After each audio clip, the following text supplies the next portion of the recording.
Dando continuidade, respeitando as inscrições, vamos ouvir agora a palavra da professora Amanda Gugel.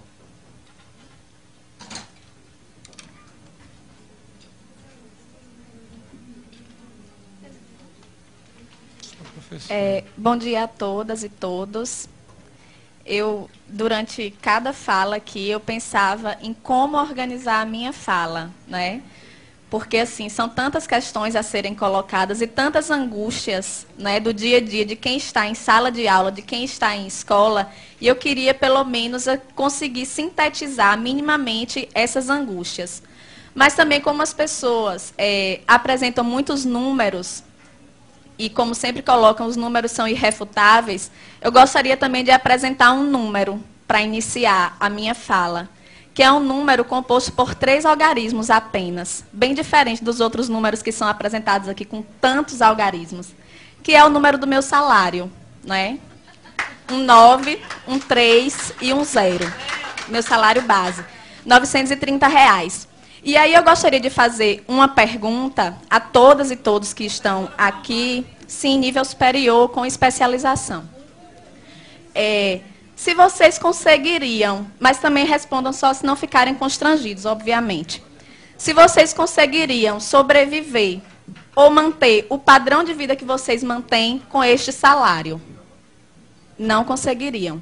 Certamente, esse salário ele não é suficiente para pagar nem a indumentária, né, que os senhores e as senhoras utilizam para poder frequentar esta casa aqui. Não é? Então, assim, a minha fala não poderia partir de um ponto diferente desse, porque só quem está em sala de aula, só quem está pegando 3 ônibus por dia para poder chegar ao seu local de trabalho, um ônibus precário, inclusive, é que pode falar com propriedade sobre isso. Fora isso, qualquer colocação que seja feita aqui, qualquer consideração que seja feita aqui, é apenas para mascarar uma verdade, que é uma verdade visível a todo mundo, que é o fato de que, em nenhum governo, em nenhum momento que nós tivemos no nosso estado, na nossa cidade, no nosso país, a educação foi uma prioridade. Em nenhum momento. Certo? Então, assim, me preocupa muitíssimo a fala da maioria aqui, inclusive da secretária Betânia Ramalho, com todo respeito, que não vamos falar da situação precária, porque isso todo mundo já sabe. Como assim não vamos falar da situação precária? Gente, nós estamos banalizando isso daí. Estamos aceitando a condição precária da educação como uma fatalidade. Estão me colocando dentro de uma sala de aula com um giz e um quadro para salvar o Brasil, é isso. Salas de aulas superlotadas, com os alunos entrando a cada momento com uma carteira na cabeça, porque não tem carteiras nas salas. Sou eu a redentora do país? Não posso, não tenho condições. Muito menos com o salário que eu recebo. Tá certo? A secretária disse ainda que nós não podemos ser imediatistas, ver apenas a condição imediata, precisamos pensar a longo prazo, mas a minha necessidade de alimentação é imediata. A minha necessidade de transporte é imediata. A necessidade de Jéssica de ter uma educação de qualidade é imediata, certo? Então, eu gostaria de pedir aos senhores, inclusive, que se libertem dessa concepção errônea, extremamente equivocada, isso eu digo com propriedade, porque sou eu que estou lá, inclusive, além, propriedade maior até do que os grandes estudiosos, parem de associar a qualidade de educação com professor dentro de sala de aula. Parem de associar isso daí. Porque não tem como você ter qualidade em educação com professores 3 horários em sala de aula. Certo? Porque é assim que os professores multiplicam os 930. 930 de manhã, 930 à tarde, 930 à noite, para poder sobreviver. Não é para andar com bolsa de marca, nem para usar perfume francês. Certo? É para ter condição de pagar a alimentação dos seus filhos.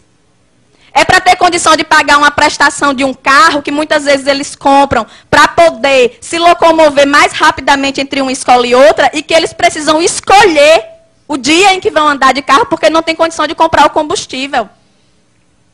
Tá certo? Então, a realidade nossa, o cenário da educação no Rio Grande do Norte hoje é esse.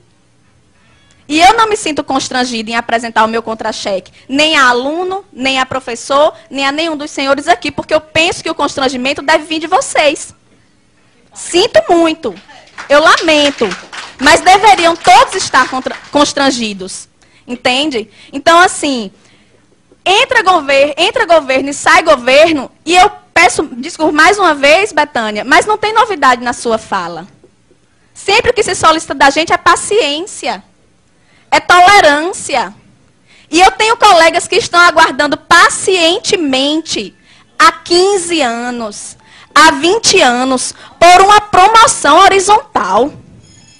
Professores que morrem e não recebem uma promoção. Então eu quero pedir à secretária, em primeiro lugar, paciência também, porque nós não aguentamos mais esse discurso. Não aguentamos.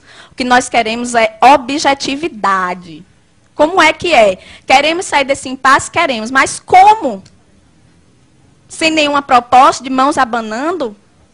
Voltar mais uma vez desmoralizado para a sala de aula, para o aluno dizer, professora, a gente ficou aqui sem ter aula e só isso. Vocês receberam R$20, R$30, dão risada. Pedimos ainda, secretária, respeito. Para que a senhora não vá mais à mídia dizer assim, pedimos flexibilidade, como se nós fôssemos os responsáveis pelo caos, que na verdade só se apresenta para a sociedade quando nós estamos em greve, mas que está lá todos os dias, dentro da sala de aula, dentro da escola, em todos os lugares.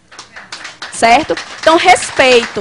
Não se refira à nossa categoria dessa forma, não se refira. Nem se refira apenas como se fosse a direção do Síndico que está querendo fazer essa greve. Não é não, é 90% da categoria. 90% da categoria no estado inteiro, nos interiores, aqui na capital. Certo? Pedimos aos deputados apoio. Estejam mais presentes, participem ali, vão à nossa assembleia, procurem ouvir esses trabalhadores, procurem saber a realidade. Certo? Pedir à promotoria que esteja com a fiscalização efetiva ao Ministério Público. Que não seja para dizer, professor não pode comer desse cuscuz, não, porque é um cuscuz alegado que a gente come, o cuscuz da merenda. Porque a promotoria está para lhe dizer que a merenda é do aluno, não é do professor. Certo? É assim que funciona. Diga-se de passagem, nós não temos recurso para estar nos alimentando diariamente fora de casa. Não temos para isso. Certo? Então, são muitas questões mais complexas, certo? São muitas questões muito complexas que poderiam ser colocadas aqui, mas, infelizmente, o tempo é curto e eu gostaria de solicitar isso. Em nome dos meus colegas que comem o cuscuz alegado, em nome dos meus colegas que pegam 3 ônibus para chegar ao seu local de trabalho, em nome de Jéssica, que está sem assistir aula nesse momento, mas que fica sem assistir aula por muitos outros motivos, por falta de professor, por falta de merenda, certo? É isso que eu quero dizer.